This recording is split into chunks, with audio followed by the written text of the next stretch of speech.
So നമ്മൾ നോക്കാനായിട്ടാണെങ്കിൽ ഇന്നലെ കുറേ മാച്ചസ് നടന്നിരുന്നു. സോ ഒരു റോളർ കോസ്റ്റർ പോലെ മാച്ച് ആഫ്റ്റർ മാച്ചുകളായിരുന്നു. ഞാൻ കണ്ട ഇന്നത്തെ മാച്ചുകളുടെ കുറച്ച് ഒപ്പീനിയൻസ് ആണ് പറയുന്നത്. ഒരു സമയത്ത് രണ്ട് മാച്ചസൊക്കെ ഇന്നലെ മാൻ യുണൈറ്റഡിൻ്റെ റയലിൻ്റെ മാച്ചസൊക്കെ ഒരേ സമയത്തിരുന്ന് കാണുമായിരുന്നു. രണ്ടും കാണാനായിട്ട് അല്പം ബുദ്ധിമുട്ടേറിയ മാച്ചായിരുന്നു. ഓവറോൾ അതിനുശേഷം ബാർസയുടെ മാച്ച് അതും അധികം എൻ്റർടൈനിങ് അല്ലായിരുന്നു, അതും ബുദ്ധിമുട്ടായിരുന്നു കണ്ട് കാണാൻ. അമ്മാതിരി രീതിയിലുള്ള ഇന്നലെ കുറച്ച് ബോറിംഗ് മാച്ചസ് ഉണ്ടായിരുന്നു. അതേസമയത്ത് സിറ്റി 5-1 ലൂട്ടൺ അവിടെ തോപ്പിച്ചു.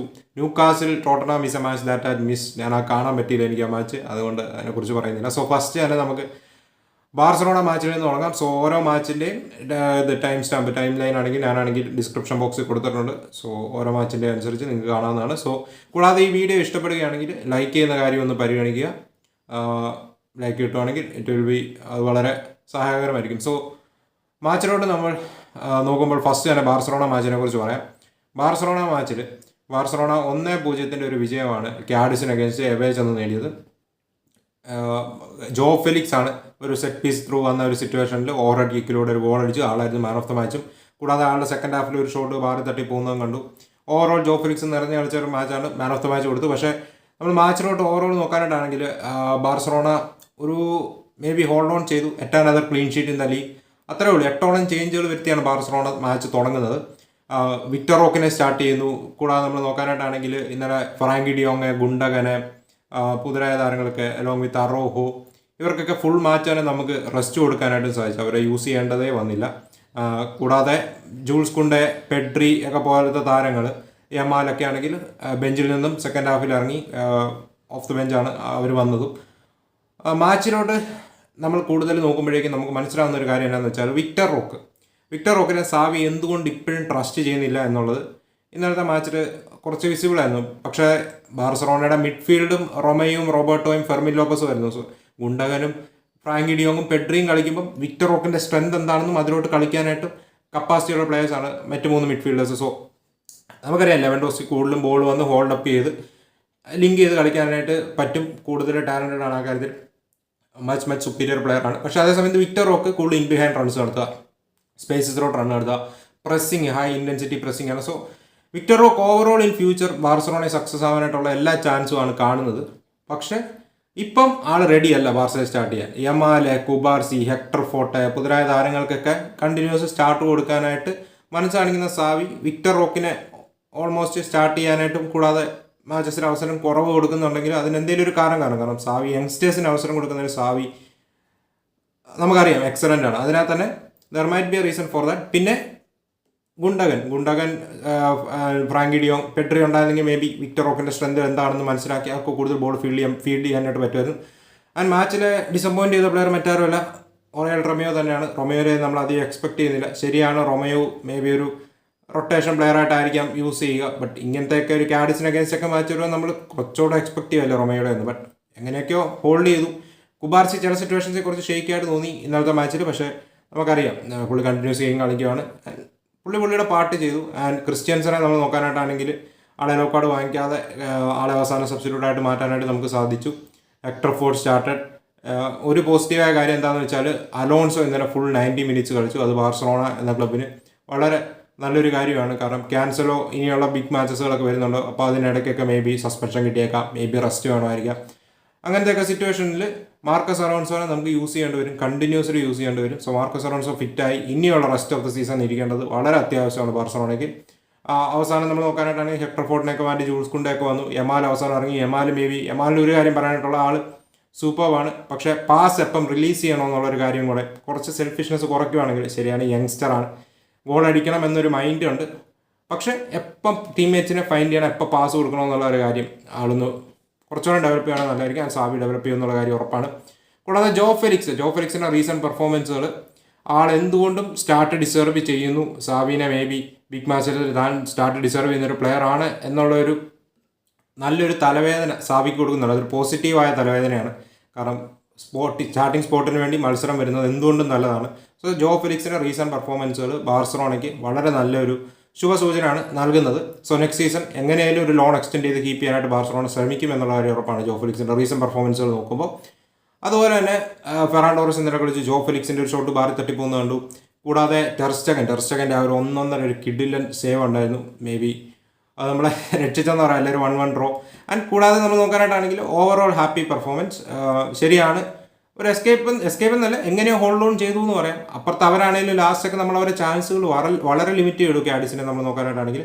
ആൻഡ് ഒരു 1-0 വിക്ടറി എടുത്തുകൊണ്ട് പോയി. കുബാർസി ഫുൾ 90 മിനിറ്റ്സ് കളിച്ചു. അത് ആണ് ഒരു ചെറിയൊരു സർപ്രൈസ്. മേ ബി ആൾ കളിക്കാൻ പറ്റുമെന്നുള്ളതായിരുന്നു സാവിയുടെ കോളെങ്കിൽ. No problem. Happy with the victory. 3 points കിട്ടി. അവിടുന്ന് നേരെ നമ്മൾ റയൽ മാഡ്രിഡ് മാച്ചിലോട്ട് നമ്മൾ നോക്കുകയാണെങ്കിൽ റയൽ മാഡ്രിഡ് മാച്ചിലും ഒരു 1-0 വിക്ടറിയാണ് മയോർക്കൊക്കെ അഗൈൻസ്റ്റ് റയൽ മാഡ്രിഡ് നേടിയത്. ചൗമനിയുടെ 47-ാം മിനിറ്റിൽ ഒരു സൂപ്പർ ഗോൾ, ഔട്ട്സൈഡ് ദ ബോക്സിൽ നിന്ന് എടുത്ത ഒരു അടിപൊളി ഗോൾ, വെടിയുണ്ട ഗോളിലൂടെയാണ് 1-0 വിക്ടറി അവർ നേടുന്നത്. മാച്ചിൽ സർപ്രൈസ് ചെയ്ത ഏറ്റവും ബിഗസ്റ്റ് കാര്യം എന്താണെന്ന് വെച്ചാൽ Rudiger played full 90. Rudiger start ചെയ്തു. ചൗമനിയും വാൽവർഡേയും രണ്ടുപേരും ഫുൾ 90 മിനിറ്റ്സ് കളിച്ചു. എന്തിനാണെന്ന് എനിക്കറിയത്തില്ല. കമവിംഗ എന്തായാലും നെക്സ്റ്റ് ലെഗിൽ കാണത്തില്ല. കമവിംഗനെയൊക്കെ ബെഞ്ചിൽ നിന്നാണ് ഇറക്കിയത്. പോട്ടെ, നമുക്കറിയാം റയൽ മാഡ്രിഡ് ഇപ്പോൾ 8 പോയിന്റ് ലീഡുണ്ട്. ശരിയാണ്, ഈ മാച്ചിൽ മേ ബി പോയിന്റ്സ് ഡ്രോപ്പ് ചെയ്താൽ ബാർസലോണ ക്യാച്ചപ്പ് ചെയ്യും എന്നുള്ളൊരു പേടി കാണും.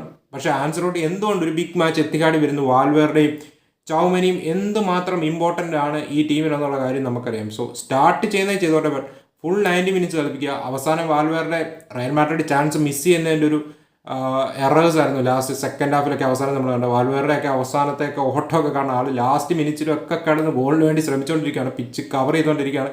നമുക്കറിയാം വാൽവേർഡയോടൊക്കെ ഗ്രൗണ്ടിൽ ഇറങ്ങിയിട്ട് പതുക്കെ കളിച്ചാൽ മതി എന്ന് പറഞ്ഞാൽ കളിക്കത്തില്ല. ആളുടെ ഒരു ഇൻറ്റൻസിറ്റി വേണം. സോ സിറ്റിക്ക് അഗെയിൻസ്റ്റ് ചാമ്പ്യൻസ് ലീഗിൽ ഒരു ക്രൂഷ്യൽ മാച്ച് വരാനിരിക്കും. ഈ രണ്ട് പ്ലേയേഴ്സും 90 മിനിറ്റ്സ് കളിച്ചു. അതാണ് മേ ബി ഒരു സർപ്രൈസിംഗ് ആയിട്ട് എനിക്ക് തോന്നിയത്. എഡർ മിലിറ്റാവോ ബെഞ്ചിൽ നിന്ന് ഇറങ്ങി സിറ്റിക്ക് അഗെയിൻസ്റ്റ് സ്റ്റാർട്ട് ചെയ്യും എന്നുള്ളതിന് ചെറിയ സൂചനകളൊക്കെ ഉണ്ടായിരുന്നു ആ ഒരു കാര്യത്തിൽ. കൂടാതെ നമ്മൾ നോക്കേണ്ടതാണ് കർവഹാൾ വാസ്കസിന് പകരം സെക്കൻഡ് ഹാഫ് വന്നു. Mendy also played. മെൻഡിയും ഫുൾ 90 മിനിറ്റ്സ് പ്ലേ ചെയ്തു. അതും മറ്റൊരു സർപ്രൈസ് ആയിരുന്നു. വിനീഷ്യസ് ജൂനിയർ അവസാനം ഫസ്റ്റ് ഹാഫിൽ നമ്മൾ നോക്കാനായിട്ടാണെങ്കിൽ ഒരു ഈവൻ മാച്ച് എന്ന് പറയാം. ലുനിൻ പല അവസരങ്ങളിൽ അവരെ കുറച്ച് ഗെയിമിൽ കീപ്പ് ചെയ്തെന്ന് പറയാം.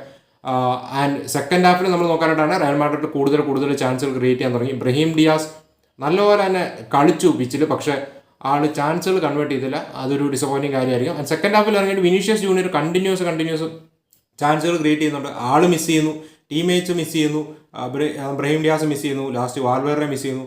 റയൽ മാഡ്രിഡ് ഒരു 1-0 വിക്ടറി അത് കൂടുതലാക്കാമായിരുന്നു. കാരണം സെക്കൻഡ് ഹാഫിലെ പെർഫോമൻസ് വെച്ച് നോക്കുമ്പോൾ റയൽ മാഡ്രിഡ് ഒരു 2-0 3-0 ആക്കേണ്ടതാണ് മാച്ച്. ലാസ്റ്റ് മോമെൻറ്റ് ലുനിൻ്റെ ഒരു എറർ ഉണ്ടായിരുന്നു. അതെങ്ങനെ മിസ് ചെയ്തെന്ന് അറിയത്തില്ല. അതുമെല്ലാം കൺവേർട്ട് ചെയ്യുകയായിരുന്നെങ്കിൽ ഒരു 1-1 ഡ്രോയും പിടിച്ചുകൊണ്ട് maybe 2 points Real Madrid drop ചെയ്തേനെ. Maybe 1-0 victory. അപ്പുറത്ത് ബാർസലോണ ഒരു 1-0 നാരോ എസ്കേപ്പ്. ഇവിടുത്തെ റയൽ മാഡ്രിഡ് 1-0 നാരോ എസ്കേപ്പ്. അവിടെ ജോ ഫെലിക്സിൻ്റെ ഒരു ഓവർ കിക്ക്, ഇവിടെ ചൗമനയുടെ ഒരു ലോങ് റേഞ്ച് ഷോട്ട്, 2 അടിപൊളി വണ്ടർ ഗോളുകൾ. വണ്ടെന്ന് പറഞ്ഞാൽ എക്സ്ട്രാ ഓർഡിനറി ഗോളുകൾ. രണ്ട് ടീമും 3 പോയിന്റ് എടുക്കുന്നു. 8 point gap. Next El Clasico ആണ് ബെർണബേയിൽ ബാർസ വേഴ്സസ് റയൽ. എന്താകുമെന്ന് നമുക്ക് കണ്ടു തന്നെ നോക്കാം. അവിടെ നിന്ന് നമ്മൾ അടുത്തതായിട്ട് ഡിസ്കസ് ചെയ്യാൻ പോകുന്നത് മാൻ യുണൈറ്റഡ് മാച്ചിനെ കുറിച്ചാണ്. സോ മാൻ യുണൈറ്റഡ് മാച്ചിൽ ഇന്നലെ ബോർൺമത്തുമായിട്ട് 2-2 ഡ്രോ ആയിരുന്നു. ഈ റയലിൻ്റെയും മാൻ യുണൈറ്റഡിൻ്റെ മാച്ച് ഒരേ സമയത്തായിരുന്നു, രണ്ടും കൂടെ ആയിരുന്നു സൈമൾട്ടേനിയസ്ലി അവിടെ ഇങ്ങോട്ട് നോക്കുമായിരുന്നു. അപ്പം മാൻ യുണൈറ്റഡിൻ്റെ പെർഫോമൻസ് റീസെൻ്റ്ലി ലാസ്റ്റ് 7 ലീഗ് മാച്ചസിലെങ്ങാണ്ട് ഒരു വിക്ടറിയോളം തോന്നുന്നു. ഡിസപ്പോയിൻമെൻ്റ് എന്നൊന്നും പറഞ്ഞാൽ പോലെ ട്രാഷ് എന്ന് തന്നെ പറയേണ്ടി വരും ഇന്നലത്തെയൊക്കെ പെർഫോമൻസ്. 20 ഷോട്ടാണ് ഇന്നലെ ബോർൺമത്ത് എടുത്തത്. ഇപ്പുറത്ത് 5 ഷോട്ട് ഓൺ ടാർഗറ്റ്. യുണൈറ്റഡ് എങ്ങാണ്ട് എടുത്ത 2 ഷോട്ട് ഓൺ ടാർഗറ്റാണ് ഫുൾ മാച്ച് എടുത്തതെന്ന് തന്നെ തോന്നുന്നു. അത് രണ്ടും ഗോളാക്കുകയും ചെയ്തെന്ന് തോന്നുന്നു. ബ്രൂണോ ഫെർണാണ്ടസ് ഇന്നലെ ഇല്ലായിരുന്നെങ്കിൽ യുണൈറ്റഡ് പെട്ടുപോയനെന്ന് തന്നെ പറയേണ്ടി വരും. എടുത്തു പറയേണ്ട ഒരു കാര്യം എന്താണെന്ന് വെച്ചാൽ മാൻ യുണൈറ്റഡ് ലാസ്റ്റ് ഒരു 10-12 വർഷമായിട്ട് നോക്കുകയാണെങ്കിൽ പഴയ യുണൈറ്റഡിലല്ല. ഇപ്പം ഞാനൊക്കെ ഫുട്ബോൾ കളിയൊക്കെ ആദ്യമായിട്ട് കണ്ട് തുടങ്ങുന്ന സമയത്ത് മാൻ യുണൈറ്റഡ് എന്ന് പറയുന്ന ഒരു സ്ട്രക്ചർ അല്ല മാൻ യുണൈറ്റഡിന് ഇപ്പോൾ ഉള്ളത്. ടൈറ്റിലിന് വേണ്ടി മത്സരിക്കുന്ന ഒരു മാൻ യുണൈറ്റഡ് അല്ല. വേൾഡ് ക്ലാസ് പ്ലേയേഴ്സിൻ്റെ ഒരു കൂട്ടായ്മ മാൻ യുണൈറ്റഡ് അല്ല കഴിഞ്ഞ 10-12 വർഷമായിട്ട് നമ്മൾ കാണുന്നത്. പ്രോപ്പർ മാനേജ്മെൻറ്റോ പ്രോപ്പർ മാനേജേഴ്സിൻ്റെ ഒരു ടീമല്ല നമ്മൾ മാൻ യുണൈറ്റഡ് വർഷങ്ങളായിട്ട് കാണുന്നത്. സോ ഓട്ടോമാറ്റിക്കലി നമ്മൾ നോക്കുമ്പോൾ ഈ ഗർണാച്ചോ, കോബി മൈനോ ഇങ്ങനത്തെയൊക്കെ പ്ലേയേഴ്സ് ഒരു പ്രതീക്ഷ തരുമ്പോൾ ഫാൻസ് ഓവർലി റിയാക്ട് ചെയ്യും. സോ ഗർണാച്ചോ നമുക്കറിയാം, ഗർണാച്ചോ എക്സ്ട്രാ ഓർഡിനറി പ്ലെയറാണ്. ലോങ് ടൈം നല്ല സക്സസ്, യുണൈറ്റഡിൻ്റെ ലോങ് ടൈം സക്സസ് ആവാൻ സാധ്യതയുള്ള, ലോങ് ടൈം പ്ലെയർ ആയിരിക്കാൻ സാധ്യതയുള്ള ഒരു പ്രൊഫൈൽ തന്നെയാണ്.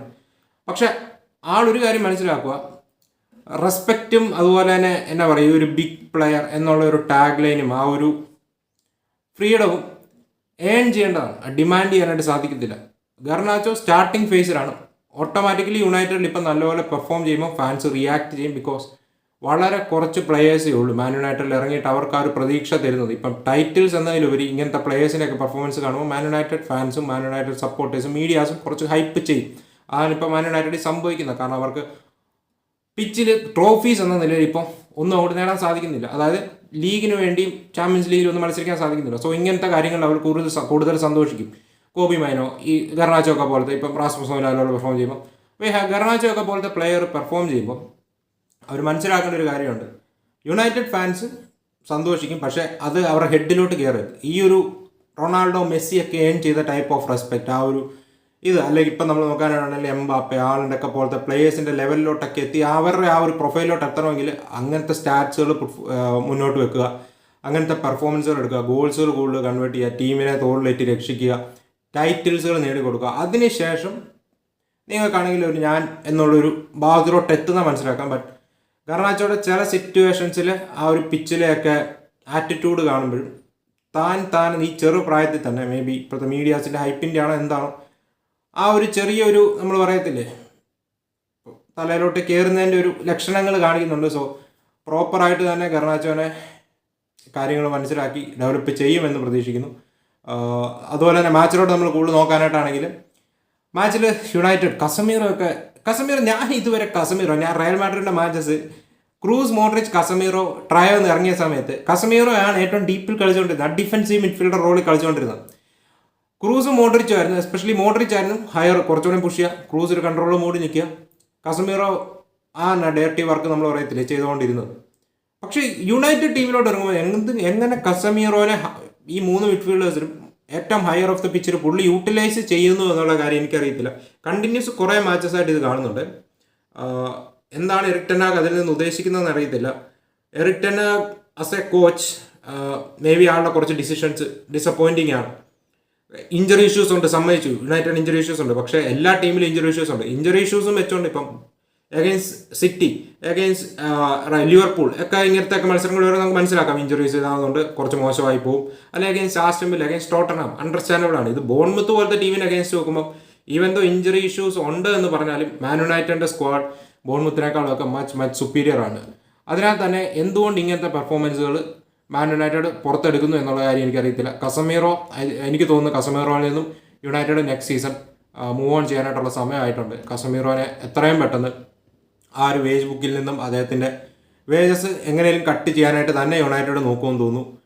ബ്രൂണോ ഫെർണാണ്ടസ് ഇന്നലെ ഇല്ലായിരുന്നെങ്കിൽ യുണൈറ്റഡ് പെട്ടുപോയെന്ന് തന്നെ പറയേണ്ടി വരും. Overall disappointing performance from Man United. പ്ലേയേഴ്സിനെ ഒന്നും കുറ്റം പറഞ്ഞിട്ട് കാര്യമില്ല. ഇങ്ങനെയാണ് എറിക് ടെൻ ഹാഗ് പെർഫോം ചെയ്യുന്നതെങ്കിൽ എറിക് ടെൻ ഹാഗ് കോൾസ് നടത്തുക. കാരണം മാച്ചസിൻ്റെ കൺട്രോൾ യുണൈറ്റഡിൻ്റെ കയ്യിലേ ഇല്ല. ഇപ്പോൾ ഇന്നലെ മാൻ യുണൈറ്റഡ് ബോൺമത്തിനെ നമ്മൾ നോക്കാനാണെങ്കിൽ ഓഫ് ദ ബോൾ ഒരു സൈഡിലോട്ട് പുഷ് ചെയ്ത് മേ ബി അവിടെ നിന്ന് അറ്റാക്സ് ഇനിഷ്യേറ്റ് ചെയ്യാനായിട്ട് ശ്രമിക്കുന്നു. അത് കംപ്ലീറ്റ്ലി ആ പ്ലാൻ പാളിപ്പോകുന്നു. ബോൺമുത്ത് ആ ട്രാപ്പിലോട്ട് വീഴുന്നില്ല. ബോൺമുത്ത് കണ്ടിന്യൂസ്ലി സെൻട്രൽ ഏരിയാസിലൂടെ എല്ലാ സ്പേസസ് ഉണ്ട്. വൈഡ് ഏരിയാസിലോട്ട് ഫോഴ്സ് ചെയ്യാൻ ശ്രമിക്കുന്നു, സെൻട്രൽ ഏരിയാസ് കോമ്പാക്ട് ചെയ്യാൻ ശ്രമിക്കും. പക്ഷേ സെൻട്രൽ ഏരിയാസിന് ബോൺമുത്ത് സ്പേസസ് കണ്ടെത്തുകയാണ്. എങ്ങനെ എന്ന് പറയുന്നത് അത് ടെൻ ഹാഗ് എന്ന കോച്ചിൻ്റെ എന്നാ പറയുക ഒരു പോരായ്മ തന്നെയാണ് എടുത്തു കാണിക്കുന്നത്. പിച്ചിൽ ടീം ഇപ്പോഴും ഇങ്ങനെ മോശമായിട്ട് പെർഫോം ചെയ്യുന്നുണ്ടെങ്കിൽ അതിനകത്ത് തന്നെ ടെൻ ഹാഗ് ഇങ്ങനെയാണ് മുന്നോട്ട് പോകുന്നതെങ്കിൽ സാക്ക് വാങ്ങിക്കാനായിട്ടുള്ള, അതായത് നെക്സ്റ്റ് സീസൺ ടെൻ ഹാഗിൽ നിന്ന് മൂവ് ഓൺ ചെയ്യാനായിട്ടുള്ള എല്ലാ സാധ്യതയാണ് കാണുന്നത്. എന്താണ് നിങ്ങളുടെ ഒപ്പീനിയൻ പറയുക. അവിടെ നിന്ന് നേരെ നമ്മൾ മാഞ്ചസ്റ്റർ സിറ്റിയുടെ മാച്ചിലോട്ട് പറയാനായിട്ടാണെങ്കിൽ ലൂട്ടൺ ടൗൺ അഗെയിൻസ്റ്റ് ഒരു റൊട്ടീൻ വിന്നെന്ന് തന്നെ പറയാം. കെവിൻ ഡി ബ്രൂയിനെയും എർലിംഗ് ഹാലൻഡും സ്റ്റാർട്ട് ചെയ്തു. അവരെ സബ്സ്റ്റിറ്റ്യൂട്ടായിട്ട് വരികയും ചെയ്തു. ഓസ്കർ ബോബിനെയും പിന്നെ ആരായിരുന്നു ഇറക്കുകയും ഒരാളും കൂടെ ഇറക്കുന്നതാണ് മറന്നുപോയി. Phil Foden, Jack Grealish, Bernardo Silva മുതലായ താരങ്ങളെല്ലാം കംപ്ലീറ്റ് തന്നെ റെസ്റ്റ് എടുത്തെന്ന് പറയാം. മാച്ചിൽ കംപ്ലീറ്റ്ലി റെസ്റ്റ് എടുത്ത്. കായ് വോക്കറും ആക്കയും ബെഞ്ചിലുണ്ടായിരുന്നു, പക്ഷെ അവരെ ഇറക്കിയില്ല, അവർ ബെഞ്ചിലായിരുന്നു. സോ എഗെയിൻസ്റ്റ് റയൽ മാഡ്രിഡ് അവർ സ്റ്റാർട്ട് ചെയ്യാനുള്ള ചാൻസ് തള്ളിക്കളയേണ്ട. ഗോർഡിയോളിനെ ഫുൾ 90 മിനിറ്റ്സ് കളിപ്പിച്ചു, കോവസിച്ചിനെ ഫുൾ 90 മിനിറ്റ്സ് കളിപ്പിച്ചു. മേ ബി അതൊരു സൂചനയായിരിക്കാം എഗെയിൻസ്റ്റ് റയൽ മാഡ്രിഡ് കോവസിച്ച് ബെഞ്ചിലായിരിക്കാം. KDB ആയിരിക്കും കോവസിച്ചിനെ റീപ്ലേസ് ചെയ്യുക എന്ന് തോന്നുന്നു. കൂടാതെ ഇന്നലത്തെ മാച്ചിൽ ഒരു 5-1 ഫസ്റ്റ് ഹാഫിൽ ഒരു ഓൺ ഗോളിൽ ഫ്രണ്ടിലെത്തുന്നു. അതിനുശേഷം കോവസിച്ച് സെക്കൻഡ് ഹാഫ് കണ്ടെത്തുന്നു. പിന്നീട് എർലിംഗ് ഹാലൻഡിൻ്റെ ഒരു പെനൽറ്റി വരുന്നു, ഡോക്കു സ്കോർ ചെയ്യുന്നു. ആൻഡ് ലാസ്റ്റ് മിനിറ്റിൽ ഗോർഡിയോൾ സ്കോർ ചെയ്യുന്നു ആഡ് ഓൺ ടൈമിൽ സെക്കൻഡ് ഹാഫിൻ്റെ. അപ്പുറത്ത് ലൂട്ടൺ ടൗണിന് വേണ്ടി ആശ്വാസ ഗോൾ നേടുന്നത് റോസ് ബാർക്ലിയാണ്. നമ്മൾ നോക്കാനായിട്ടാണെങ്കിൽ ഇന്നലത്തെ മാച്ചിൽ ഒരു ഗോൾ അടിച്ചിട്ടില്ലെങ്കിൽ ഒരു മാൻ of the match level performance എടുത്തത് യൂലിയൻ അൽവാറസ് തന്നെയാണെന്ന് പറയാം. ആളുടെ ഇൻറ്റൻസിറ്റിയും പ്രസ്സിങ്ങും വർക്ക് റേറ്റും എല്ലാം അന്യായമായിരുന്നു. ആൾ ഫുൾ 90 മിനിറ്റ്സ് കളിച്ചു. എഗെയിൻസ്റ്റ് റയൽ മാഡ്രിഡ് എന്തായാലും അൽവാറസ് സ്റ്റാർട്ട് ചെയ്യുമെന്ന് തോന്നുന്നില്ല. അൽവാറസ് എനിക്ക് തോന്നുന്നു KDB വിൽ ബി ആയിരിക്കും ആ ഒരു കോവസിച്ചിന് വരുന്നൊരു റീപ്ലേസ്മെൻറ്റ്. അല്ലാതെ നമ്മൾ നോക്കാനായിട്ടാണെങ്കിൽ കായ് വോക്കർ സ്റ്റാർട്ട് ചെയ്തേക്കാൻ റൈറ്റ് ബാക്കായിട്ട് ആർക്കെ ഗോർഡിയോളും വരെ ലെഫ്റ്റ് ബാക്ക് സ്റ്റാർട്ട് ചെയ്യുമോ എന്നുള്ളൊരു കാര്യമാണ് മറ്റൊരു ചോദ്യചിഹ്നമായിട്ട് ഇരിക്കുന്നത്. നമുക്ക് നോക്കാം എന്താവുമെന്ന്. എന്തായാലും ഒരു ഈസി കൺവിൻസിങ് 5-1 ഒരു വിക്ടറി നേടി. അപ്പുറത്ത് ലൂട്ടൺ ടൗണിന് വേണ്ടി റോസ് ബാർക്ലി ആയിരുന്നു ഒരു ഷൈനിങ് ലൈറ്റ്. റോസ് ബാർക്ലിയുടെ പെർഫോമൻസ് വളരെ അടിപൊളി പെർഫോമൻസ് ആണ്. സോ നെക്സ്റ്റ് സീസൺ നമുക്ക് നോക്കാം, ചിലപ്പം ഒരു മിഡ് ടേബിൾ അഥവാ ഒരു കൊള്ളാവുന്നൊരു ടീമിലോട്ട് റോസ് ബാർക്ലി പോകാനായിട്ടുള്ള സാധ്യത തള്ളിക്കളയാണ്. കാരണം ലൂട്ടൺ ടൗണിൽ ഈ സീസൺ ഓവറോൾ റോസ് ബാർക്ലിയുടെ പെർഫോമൻസ് കിടിലനായിരുന്നു. അങ്ങനെ ഒരു വിക്ടറി നേടുന്നു. ടൈറ്റിൽ റേസിൽ 3 പോയിന്റുമായിട്ട് മുന്നോട്ട് നിൽക്കുന്നു. ഇന്ന് ക്രിസ്റ്റൽ പാലസിന് അഗേൻസ്റ്റ് ലിവർപൂൾ ഇറങ്ങുന്നുണ്ട്, ആർസണൽ ആസ്റ്റൺ വില്ലയ്ക്ക് അഗേൻസ്റ്റ് ഇറങ്ങുന്നുണ്ട്. ക്രൂഷ്യൽ മാച്ചസ് ആണ്. അവിടുന്ന് ലാസ്റ്റ് നമ്മൾ പറയാൻ പോകുന്ന മാച്ച് അത്ലറ്റിക്കോ മാഡ്രിഡ് വേഴ്സസ് ജിറോണയെ കുറിച്ചാണ്. അത്ലറ്റിക്കോ മാഡ്രിഡ് ആണെങ്കിൽ ഇന്നലെ മെട്രോപൊളിറ്റാനോയിൽ 3-1 ഒരു കൺവിൻസിങ് വിക്ടറി എന്ന് തന്നെ പറയാം നേടുകയുണ്ടായി. മാച്ചിന് ഫസ്റ്റ് മിനിറ്റ് തന്നെ ഡോബൈക്കിലൂടെ ജിറോണ ലീഡ് എടുക്കുന്നു. അതിനുശേഷം അവർ സെലിബ്രേറ്റ് ചെയ്യുന്നു. മേ ബി ഹോമിൽ വന്ന് ജിറോണ അത്ലറ്റിക്കോയ്ക്ക് പണി കൊടുക്കും എന്നുള്ളൊരു സൂചന കൊടുക്കുന്നു. പോസിറ്റീവായിട്ട് തന്നെ ബോൾ ഫ്രീലി മൂവ് ചെയ്ത് ഫ്രീലി റൊട്ടേഷൻ ചെയ്ത് നല്ലപോലെ തന്നെ സ്പേസസ് കണ്ടെത്തി ജിറോണ ഫസ്റ്റ് കുറച്ച് മിനിറ്റ്സിൽ അറ്റാക്കുകൾ ഇനിഷ്യേറ്റ് ചെയ്യുന്നുണ്ട്. പക്ഷേ പിന്നീട് ഫസ്റ്റ് ഹാഫിൽ അത്ലറ്റിക്കോ മാഡ്രിഡിന്റെ ഡോമിനേഷനാണ് നമ്മൾ കണ്ടത്. 30 മിനിറ്റിന് ശേഷമായിരുന്നു തോന്നുന്നു ഒരു സെറ്റ് പീസ് കിട്ടുന്നു. അത് ഒരു ഹാൻഡ് ബോൾ സിറ്റുവേഷൻ ബോക്സിനുള്ളിൽ ക്രിയേറ്റഡ് ആവുന്നു. ആന്റോണിയോ ഗ്രീസ്മാൻ പെനൽറ്റി കൺവേർട്ട് ചെയ്യുന്നു. അതിനുശേഷം നമ്മൾ നോക്കാനായിട്ടാണെങ്കിൽ സെക്കൻഡ് ഗോളും കൂടെ അത്ലറ്റിക്കോ മാഡ്രിഡ് സ്കോർ ചെയ്യുകയാണ്. ആ ഗോൾ സ്കോർ ചെയ്യുന്നത് കുറേയാണ്. അതും ഫസ്റ്റ് ഹാഫ് തന്നെയാണ്, ഹാഫ് ടൈമിന് തൊട്ട് മുമ്പാണ്. ഹാഫ് ടൈമിൽ ഇപ്പം മൊറാട്ട സ്റ്റാർട്ട് ചെയ്തില്ലായിരുന്നെങ്കിലും ഫസ്റ്റ് ഹാഫിൽ തന്നെ ഒരു ഇഞ്ചറി ഇഷ്യൂ കാരണം മൊറാട്ടയ്ക്ക് സബ്ബായിട്ട് ഇറങ്ങേണ്ടി വരുന്നത്. മൊറാട്ടയാണ് ആ സെക്കൻഡ് ഗോൾ ക്രിയേറ്റ് ചെയ്തത്. മൊറാട്ടയുടെ ഒരു സൂപ്പർ ബ്രില്യൻ മൂവിലൂടെയാണ് ആ സെക്കൻഡ് ഗോൾ വരുന്നത്. കുറേയുടെ ഒരു അടിപൊളി ഹെഡർ ഫിനിഷ് ആയിരുന്നു. കൂടാതെ മൊറാട്ടയുടെ ഒരു ബ്രില്യൻ മൂവ് തന്നെയായിരുന്നു. അങ്ങനെ കളി മുന്നോട്ട് പോകുന്നു. സെക്കൻഡ് ഹാഫ് തുടങ്ങുന്നു. സെക്കൻഡ് ഹാഫ് തുടക്കത്തിൽ തന്നെ നമ്മൾ നോക്കാനായിട്ടാണെങ്കിൽ ആന്റോണിയോ ഗ്രീസ്മാൻ ഗോൾ കൺവേർട്ട് ചെയ്യുകയാണ്. അവിടെ poor piece of defending from ജിറോണയാണ്. ജിറോണയുടെ ഡിഫൻഡർ ക്ലിയർ ചെയ്യാൻ ശ്രമിക്കുന്നത്. അത് കാലെ തട്ടി ഗ്രീസ്മാൻ്റെ ഫ്രണ്ടിലോട്ട് തന്നെ വീഴുകയാണ്. ഗ്രീസ്മാൻ്റെ ഒരു ഈസി ഫിനിഷ് വരികയാണ്. 3-1 എടുക്കുന്നു. അതിനുശേഷം അത്ലറ്റിക്കോ മാഡ്രിഡിന് ചാൻസുകൾ ഉണ്ടായിരുന്നു സ്കോർ ചെയ്യാൻ. ഇപ്പോൾ മൊറാട്ട കുറച്ച് സെൽഫിഷ് ആയിരുന്നു. മൊറാട്ട 1-2 സിറ്റുവേഷൻസിൽ കുറച്ച് സെൽഫിഷ്നെസ് കാരണം മിസ് ചെയ്തു. ഗ്രീസ്മാൻ മറ്റൊരു നല്ല ചാൻസ് മിസ് ചെയ്യുന്നുണ്ട്. കൂടാതെ വേറെ 1-2 ചാൻസുകളും അത്ലറ്റിക്കോ മാഡ്രിഡ് മിസ് ചെയ്യുന്നുണ്ട്. ഈ 3-1 എന്ന സ്ഥാനത്ത് ഒരു 5-1 4-1 5-1 ആക്കായിരുന്നു. പക്ഷേ ചാൻസുകൾ മിസ് ചെയ്യുന്നു. അപ്പുറത്ത് നമ്മൾ നോക്കാനായിട്ടാണെങ്കിൽ ഒരു സിറ്റർ മിസ് തന്നെ ഡോബൈക്ക് നടത്തുന്നുണ്ട്. 3-2 ആക്കാനായിട്ടൊരു സുവർണ അവസരം, ഗോൾ കീപ്പർ പോലും ഇല്ലാത്തൊരു ക്രോസ് വന്ന ബോൾ ഡോബൈക്ക് എങ്ങനെ അത് മിസ് ചെയ്തു എന്നറിയത്തില്ല. ഒരു സിറ്റർ മിസ് തന്നെ എന്ന് പറയുന്നത് ഒരു ബേസിക് സ്കൂൾ ലെവൽ ഫിനിഷിങ് വരെ നമ്മൾ പറയത്തില്ല പിള്ളേർ കൺവേർട്ട് ചെയ്യുമെന്ന് പറയുന്നത്. ഗോൾ കീപ്പർ പോലും ഇല്ലാത്ത ഓപ്പൺ പോസ്റ്റിൽ ഡോബൈക്ക് ആണെങ്കിൽ ഒരു സിറ്റർ മിസ് നടത്തുകയാണ്. മേ ബി അത് കൺവേർട്ട് ചെയ്യുകയാണെങ്കിൽ കളിയിലോട്ട് തിരിച്ചു വരാം. അതിനുശേഷം 1-2 ഹാഫ് ചാൻസുകൾ കിട്ടുന്നുണ്ട്. ലാസ്റ്റ് ഒരു സുവർണ ചാൻസ് നേരെ ഒബ്ലൈക്കിൻ്റെ കയ്യിലോട്ട് തന്നെ അടിച്ചു കൊടുക്കുന്നുണ്ട്.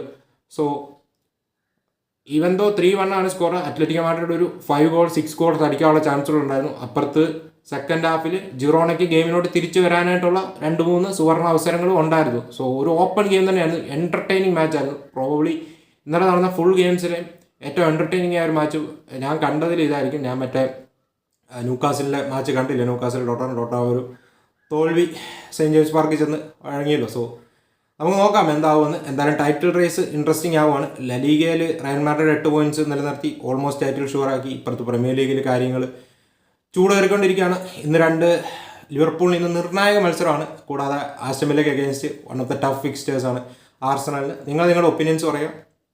നമുക്ക് മറ്റൊരു വീഡിയോ കാണാം. അതുവരേക്കും ബൈ.